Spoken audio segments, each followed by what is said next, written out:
Study Grover में आपका स्वागत है। आज हम लोग साइंस के विभिन्न प्रतियोगी परीक्षाओं को देखेंगे। तो देखिए, यह क्वेश्चन जो आप लोगों को कराया जा रहा है ये काफ़ी इम्पोर्टेंट है सभी प्रकार की परीक्षाओं के लिए। तो पहला क्वेश्चन कह रहा है, बायोगैस को किस अन्य नाम से भी जाना जाता है। ध्यान दीजिए, जो बायोगैस होता है वो आपका गोबर गैस के नाम से भी जाना जाता है, और गोबर गैस में सबसे अधिक मात्रा में कभी कभी पूछ लिया जाता है क्वेश्चन, पाए जाने वाली गैस का नाम बताइए। तो उसका नाम होता है मीथेन। कौन सी गैस होती है? मीथेन। मीथेन गैस जो होती है ये गोबर गैस में सबसे अधिक मात्रा में पाई जाने वाली एकमात्र गैस होती है, ठीक ना। मीथेन जो होती है ये दलदली स्थानों पर पाई जाती है, इसलिए इसको मार्स गैस के नाम से भी जाना जाता है। बढ़ते हैं अगले क्वेश्चन की तरफ। कह रहा है, निम्नलिखित में से किस को कोशिका का पावर प्लांट भी कहा जाता है। तो आप लोग जानते हो कि माइटोकॉन्ड्रिया जो होता है वो कोशिका का पावर प्लांट के नाम से भी जाना जाता है। ऑप्शन नंबर आपका सही होगा। माइटोकॉन्ड्रिया जो होता है एटीपी का निर्माण करता है। किसका? एटीपी का, जिसका नाम होता है एडेनोसिन ट्राइफॉस्फेट। ठीक, तो ध्यान दीजिएगा, एटीपी का जो निर्माण होता है, और एटीपी जो होती है ये ऊर्जा के करेंसी के रूप में कार्य करती है। किसके रूप में कार्य करती है? ऊर्जा के करेंसी के रूप में कार्य करती है हमारी कोशिकाओं में। ठीक, और ध्यान दीजिए, एटीपी का निर्माण जो होता है विभिन्न प्रोसेस के माध्यम से होता है। जैसे पहले ग्लूकोज जो होता है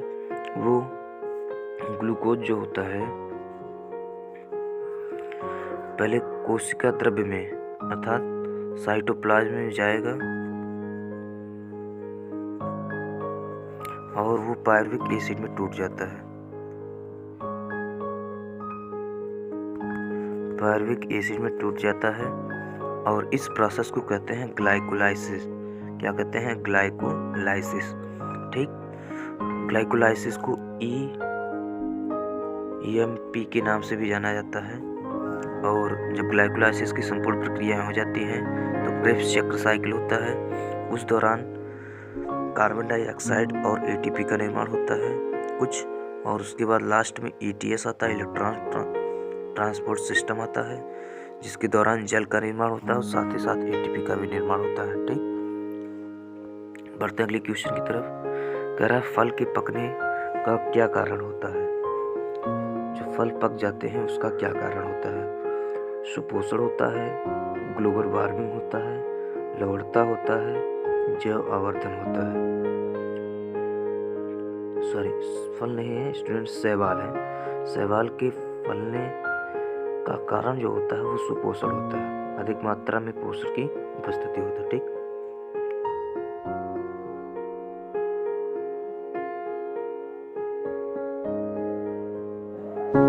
स्टूडेंट देखिए, फलने नहीं होगा, यहाँ फैलने का कारण होगा। ठीक, शैवाल जो होता है वो फलता नहीं है, ठीक है ना, ये फैलने का कारण जो है, जैसे तालाबों में जब शैवाल जो होते हैं वो फैलते रहते हैं, ठीक है ना, उसका अत्यधिक कारण यही है कि वो सुपोषण स्थिति में आ जाते हैं, अर्थात उनमें जो है पोषक की मात्रा क्या होती है? अधिक होती है, इसलिए वो तेजी से ग्रोथ करते हैं। बढ़ते हैं अगले क्वेश्चन की तरफ। कह रहा है, हेली धूमकेतु सूर्य की परिक्रमा कितने वर्षों में करता है।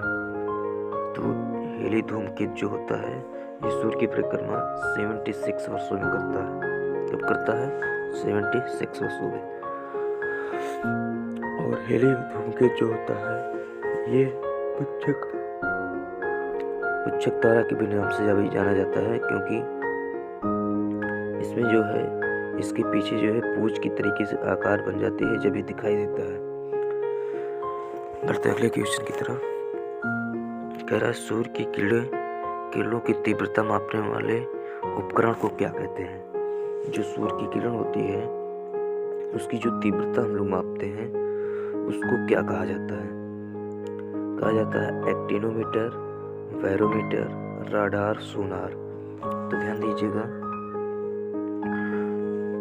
सूर्य की किरणों को मापने के लिए जो उपकरण प्रयोग किया जाता है उसको हम लोग कहते हैं एक्टिनोमीटर। क्या कहते हैं? एक्टिनोमीटर। आपका ऑप्शन नंबर ए जो है वो आपको सही हो जाएगा। अगला क्वेश्चन बढ़ते हैं। कह रहा विकिरण तीव्रता मापने के यंत्र कौन सा है? Turbine, thermometer, thermopile, udometer. ध्यान दीजिएगा, थर्मापाइल जो होता है ये आपका ऑप्शन नंबर जो सी है वो आपका राइट हो जाएगा। थर्मापाइल का मतलब होता है कि जो उष्मा होती है उसको मापा जाता है। ठीक, जो सूर्य की किरण आती है, एक यंत्र होता है जिस पर सूर्य की किरण पड़ती है और धीरे धीरे वो रीडिंग करता है कितना जो है टेम्परेचर बढ़ रहा है। ठीक, और थर्मामीटर सभी लोग जानते हो कि टेम्परेचर नापने के लिए शरीर का यूज किया जाता है। बढ़ते हैं अगले क्वेश्चन की तरफ। ग्रामोफोन का आविष्कार किसने किया था? तो ध्यान दीजिएगा, ग्रामोफोन जो होता है ये सबसे पहले जो है एक वैज्ञानिक थे जिनका नाम था एडिसन। क्या नाम था? एडिसन। उन्होंने ही ग्रामोफोन का आविष्कार किया था। आपका ऑप्शन नंबर जो बी है वो आपका राइट हो जाएगा। बढ़ते हैं अगले क्वेश्चन की तरफ। कार्बन टेट्राक्लोराइड को किस अन्य नाम से भी जाना जाता है? यूरिया, पायरीन, एसिटिक कोई नहीं।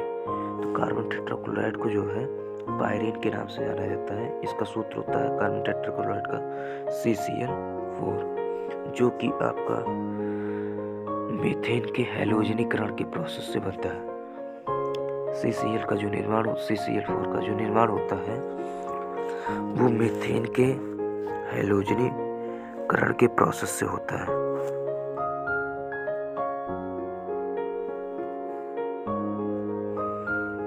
बढ़ते हैं अगले क्वेश्चन की तरफ। कह रहा है निम्न में से कौन सी प्रक्रिया रासायनिक प्रक्रिया की प्रकृति हमेशा ऊष्मा शोषी होती है? तो ध्यान दीजिएगा, जब ऊष्मा शोषित तभी होगा जब किसी चीज का अपघटन होता है। ठीक, जैसे मान लीजिए मेथेन को जब हम लोग जलाते हैं तो कार्बन डाइऑक्साइड और जल प्लस ऊष्मा भी बनती है। ठीक, और जैसे मान लीजिए HCl का अपघटन करते हैं तो H2 प्लस Cl2 प्लस कुछ ऊष्मा प्राप्त होती है। ठीक, नहीं HCl केस में नहीं कह सकते हैं, लेकिन ये है कि आपका जो जितने भी हाइड्रोकार्बन्स होते हैं अगर उसको हम लोग जलाते हैं तो ऊष्मा जो है हमेशा निकलती है। और साथ ही साथ जब किसी चीज़ का अपघटन, जब हम लोग ऊष्मा शोषी, यहाँ पर देखिए स्टूडेंट्स थोड़ा मिस्टेक हो गया। कह रहा है निम्न में से कौन सी रासायनिक प्रक्रिया की प्रकृति हमेशा ऊष्मा शोषी होती है? तो अपघटन अभिक्रिया जो होती है, यानी अपघटन प्रतिक्रिया इस पे जो कह रहा है वो है जो कि आपका हमेशा ऊष्मा शोषी होती है। क्या होती है? ऊष्मा शोषी। क्यों? जैसे HCl है, हाइड्रोक्लोरिक अम्ल, अगर उसको हम लोग गर्म करेंगे तभी ये टूटेगा। HCl को जो हम लोग गर्म करेंगे तभी जाकर के ये इसी प्रकार से आपका मैग्नीशियम ऑक्साइड है, MgO है, अगर इसको हम लोग गर्म करेंगे तब जाकर के ये Mg+O2 ठीक। तो अपघटन अभिक्रियाएं यानी उनको तोड़ने के लिए हमेशा ऊष्मा की आवश्यकता होती है, अर्थात वो ऊष्मा शोषी होती है। अगला क्वेश्चन, मनुष्य की खोपड़ी में कितनी हड्डियां होती है? मनुष्य की खोपड़ी में जो है टोटल 8 हड्डियां होती है। कितनी होती है? 8। तो आपका ऑप्शन नंबर जो सी है वो आपका राइट हो जाएगा। बढ़ते अगले क्वेश्चन की तरफ। विद्युत धारा का चुंबकीय प्रभाव किसने अवलोकित किया? ये देखिए हाई स्कूल का क्वेश्चन है, सभी लोग जानते हैं। विद्युत धारा का जो चुंबकीय प्रभाव था वो ऑस्ट्रेल्ड ने प्रयोग किया था। इन्होंने क्या किया था कि एक धारावाही चालक था और उसकी तरफ उस धारावाही चालक में चुंबकीय जो बॉक्स होती है अर्थात द्विसूचक यंत्र, उसको रखा और रखने पर जो द्विसूचक यंत्र होता है उसमें विक्षोभ उत्पन्न हुआ। अर्थात इसलिए कि यदि कोई धारावाही चालक तार है, यदि उसमें धारा प्रवाहित हो रही है तो वो धारा के साथ साथ चुंबकीय अर्थात वो चुंबक का भी गुण रखता है और उसके चारों तरफ चुंबकीय क्षेत्र उत्पन्न हो जाता है। ठीक, बढ़ते हैं अगले क्वेश्चन की तरफ। कह रहा है मिल्क ऑफ मैग्नीशिया का प्रयोग किस प्रकार किया जाता है। मिल्क ऑफ मैग्नीशिया जो होता है मैग्नीशियम हाइड्रोक्साइड को बोला जाता है। किसको? मैग्नीशियम हाइड्रोक्साइड को बोला जाता है। तो इसका उपयोग जो होता है वो लैक्सेटिव के रूप में किया जाता है। ठीक है ना। लैक्सेटिव का मतलब होता है कि जैसे यदि पेट में कोई खराबी होती है, यदि पेट में जो है एसिडिटी बढ़ जाती है, तो उसके रूप में प्रयोग करने वाली जो दवा होती है उसको बोला जाता है लैक्सेटिव। क्या बोला जाता है? लैक्सेटिव। ठीक। और जो मैग्नीशियम हाइड्रोक्साइड होता है इसका कलर जो होता है वो सफ़ेद होता है। किसके रूप में होता है? सफ़ेद कलर के रूप में होता है और ये मिल्क के जैसा दिखता है, इसलिए इसे मिल्क ऑफ मैग्नीशिया के नाम से जाना जाता है। अगला क्वेश्चन, चाक का रासायनिक सूत्र। चाक का जो रासायनिक सूत्र होता है कैल्शियम कार्बोनेट होता है। यही संगमरमर का भी सूत्र होता है कैल्शियम कार्बोनेट, और चाक का भी होता है, और चूना खड़िया का भी होता है। पढ़ते हैं अगले क्वेश्चन की तरफ। सल्फर का साधारण नाम है ब्रिमस्टोन, गैलिना, लाइम, फ्रियान। ध्यान दीजिएगा, ग्लेना HGS को कहते हैं, लाइम आपका सोडा लाइम NaOH। ठीक है ना। और फ्रियान जो होता है CF2Cl2 को बोला जाता है। तो ब्रिमस्टोन जो है ये सल्फर को भी, सल्फर के अन्य नामों में से एक है। ठीक, अर्थात आपका ऑप्शन नंबर ए जो है राइट हो जाएगा। बढ़ते हैं अगले क्वेश्चन की तरफ। रक्त अल्पता किसकी वजह से होता है? RBC की कमी, प्लेटलेट्स की कमी, WBC की कमी, कोई नहीं। रक्त अल्पता की जो कमी पाई जाती है वो RBC को ही देखा जाता है, ना कि प्लेटलेट्स और WBC को देखा जाता है। ठीक, तो आपका ऑप्शन नंबर जो ए है वो आपका राइट हो जाएगा। RBC जो होती है रेड ब्लड कॉर्पोसेल्स, इसका पूरा नाम होता है। और RBC रेड क्यों दिखती है? वो हीमोग्लोबिन एक जो होता है प्रोटीन की वजह से। ठीक, बढ़ते हैं अगले क्वेश्चन की तरफ। कह रहा है जल शोधन के लिए निम्न में से किसका प्रयोग किया जाता है? सिरका, एलम, बेकिंग सोडा, टार्टेरिकम। ध्यान दीजिएगा, फिटकरी जो होती है जिसको एलम के नाम से जाना जाता है उसका सूत्र होता है K2Cr2 K2SO4 Al2 ASO4 का होल थ्राइस इंटू 24:O। ठीक, इंटू 24:O, ये फिटकरी का सूत्र होता है। ठीक, और ये जो होता है जल के शोधन में प्रयुक्त किया जाता है। किसके शोधन में? जल के शोधन में इसका उपयोग किया जाता है। और ये जीवाणुनाशी भी होता है। जीवाणुनाशी का स्टूडेंट, ये जो होता है ये क्या करता है कि जो क्रिस्टलाव के पार्टिकल होते हैं ये इनको अवक्षेपित कर देता है और जो जल होता है वो प्योर जो जल होता है वो ऊपर आ जाता है। ठीक, और अशुद्धियाँ जो होती हैं वो नीचे बैठ जाती हैं। बढ़ते हैं अगले क्वेश्चन की तरफ। लोहे का शुद्ध रूप है स्टील, पिटवा लोहा, कच्चा लोहा, ढलवा लोहा। ध्यान दीजिएगा, स्टील में मिलावट होती है और कच्चा लोहा जो होता है और ढलवा ये दोनों मजबूत उतना नहीं होते हैं जितना कि पिटवा लोहा होता है। और इसमें पिटवा लोहा में जो होता है लोहे की अर्थात आयरन की सबसे अधिक मात्रा मिलाई जाती है। अर्थात शुद्ध रूप जो माना जाता है वो आपका पिटवा लोहा ही माना जाता है। अर्थात आपका ऑप्शन नंबर जो भी है वो आपका राइट हो जाएगा। बढ़ते हैं अगले क्वेश्चन की तरफ। आनुवंशिकता के नियम किसने प्रस्तावित किए थे? ये सभी लोग जानते हैं। इसका जो आनुवंशिकता का जो पितामह कहा जाता है वो ग्रेगर जॉन मेंडल को कहा जाता है। किसको कहा जाता है? ग्रेगर जॉन मेंडल को। यही जो है अपने 3 नियम दिए थे। पहला नियम था प्रभाविता का नियम, और दूसरा नियम था पहला नियम था स्टूडेंट प्रभाविता का। देखिए स्टूडेंट, पहला नियम था प्रभाविता का नियम।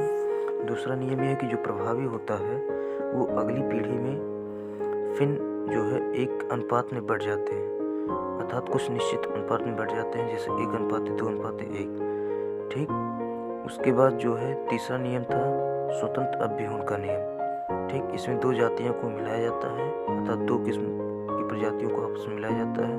वो स्वतंत्र रूप से कितने प्रकार की प्रजातियों का निर्माण कर सकती हैं, जिसे जो है एक नया अनुपात मिलता है 9:3:3:3 जो है 3:1 के अनुपात में जो है ये स्वतंत्र हो जाते हैं, इसलिए इसे स्वतंत्र अभ्यूहन का नियम भी कहा जाता है। तो ग्रेगर जॉन मेंडल जो थे ये आनुवंशिकता के पिता के रूप में भी जाने जाते हैं। बढ़ते हैं अगले क्वेश्चन की तरफ।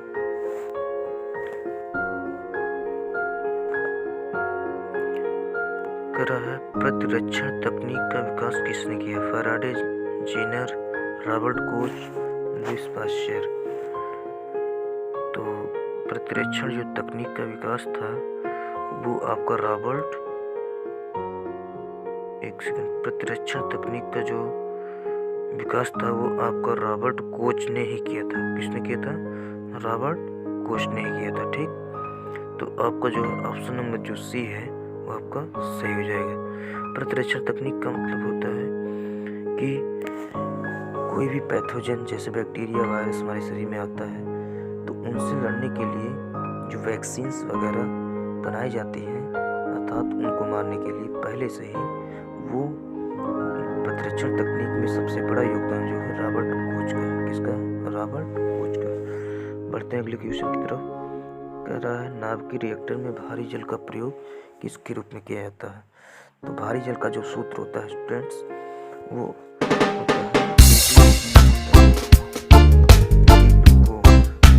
ऑक्साइड होता है। उसका उपयोग जो होता है मंदक के रूप में किया जाता है, क्योंकि न्यूट्रॉन्स जो होते हैं वो नाभिकीय रिएक्टर में न्यूट्रॉन्स की बमबारी की जाती है, जिसको न्यूट्रॉन्स को रोकने के लिए भारी जल का प्रयोग किया जाता है। बढ़ते हैं अगले क्वेश्चन की तरफ। सूर्य की चक्कर 88 दिनों में एक चक्कर कौन सा ग्रह लगाता है? पृथ्वी, शनि, बुध, मंगल। नहीं, तो इसमें जो है आपका न पृथ्वी होता है, न शनि होता है, न बुध, न मंगल होता है। तो आपका ऑप्शन नंबर जो बी है यही सही हो जाएगा। और सूर्य के सबसे नज़दीक जो है वो आपका ग्रह जो है वो आपका बुध है, और ये काफ़ी चमकीला भी दिखाई देता है और काफ़ी गर्म भी है सूर्य की नज़दीक की वजह से।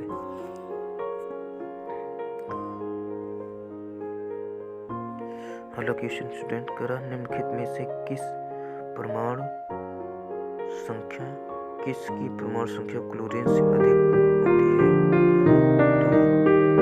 तो किसकी परमाणु संख्या क्लोरीन से अधिक होती है? क्लोरीन का जो परमाणु क्रमांक होता है वो होता है 17। कितना होता है? 17। और इसमें जो है आपको परमाणु जो संख्या है अधिक होगी वह आपका पोटेशियम का होता है। पोटेशियम का जो परमाणु क्रमांक होता है वो होता है 19। कितना होता है? 19। ठीक, तो आपका ऑप्शन नंबर जो सी है वो आपका सही हो जाएगा। और क्लोरीन जो होता है वो आपका क्लोरीन पी ब्लॉक का होता है, और आपका जो पोटेशियम है ये आपका एस ब्लॉक का होता है। बढ़ते हैं अगले क्वेश्चन की तरफ। कह रहा शक्कर के घोल में शक्कर एक है। शक्कर जो होता है वो शक्कर और पानी का मिश्रण होता है। तो शक्कर जो होता है घुला हुआ पदार्थ, कोलाइड होता है, विलायक होता है, कह नहीं सकते हैं। तो कहने का मतलब यह है कि जो शक्कर होता है वो कोलाइड भी नहीं होता है, ना विलायक होता है। विलायक तो जल होता है, तो घुला हुआ पदार्थ होता है। आपका ऑप्शन नंबर जो ए है वो आपका ए सही हो जाएगा। अर्थात घुला हुआ पदार्थ जो होता है वो विलेय होता है। क्या होता है? विलेय होता है। बढ़ते हैं अगले क्वेश्चन की तरफ। एक आदर्श वोल्ट मीटर का प्रतिरोध है अनंत 1 से कम 1 शून्य। तो एक आदर्श वोल्ट मीटर का जो प्रतिरोध होता है वो होता है आपका अनंत होता है। क्या होता है? अनंत होता है। ठीक, एक आदर्श वोल्ट मीटर का जो प्रतिरोध होता है वो आपका अनंत होता है। बढ़ते हैं अगले क्वेश्चन की तरफ। कह रहा है मानव जंतु विज्ञान नामांकन की किस भाषा का उपयोग किया जाता है? तो जैसे वैज्ञानिक नाम जो लिखा जाता है वो लैटिन भाषा में लिखा जाता है और तिरछे अक्षरों में लिखा जाता है, ठीक। और ये जो लिखने का जो तरीका था वो कैरोलस लिनियस नामक वैज्ञानिक ने बताया था, जिसे द्विनाम पद्धति का जनक भी कहा जाता है। और द्विनाम पद्धति में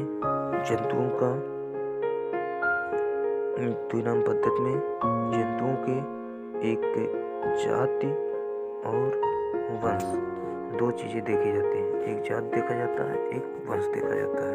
इन्हीं दोनों नामों को सम्मिलित रूप से ऐड किया जाता है और उसको तिरछे अक्षरों में लिखा जाता है, ठीक। इसलिए जो है कैरोलस लिनियस को जो है ये द्विनाम पद्धति का जनक भी कहा जाता है। साथ ही साथ इन्होंने अपनी एक पुस्तक लॉन्च की थी, कैरोलस लिनियस सिस्टेमा नेचुरी। कौन सी पुस्तक थी इनकी? सिस्टेमा नेचुरी।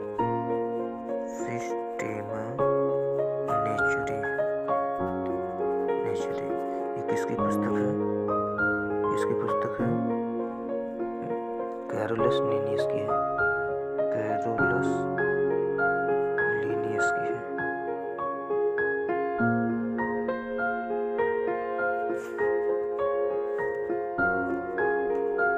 देखिए स्टूडेंट्स, आज हम 25 क्वेश्चन कवर करेंगे, तो फिर मिलते हैं स्टूडेंट्स। आप लोग इसको अच्छे तरीके से कम 2-3 बार जो है रीड करिए, ताकि ये बहुत ही अच्छे क्वेश्चन हैं और ताकि ये आपके एग्ज़ाम में आने वाले हर एक प्रकार के एग्ज़ाम में आपको सहायता मिल सके। यदि आप नए हैं स्टूडेंट्स तो प्लीज़ चैनल को सब्सक्राइब करें, बेल आइकन को प्रेस करें। फिर मिलते हैं नेक्स्ट वीडियो के साथ। जय हिंद।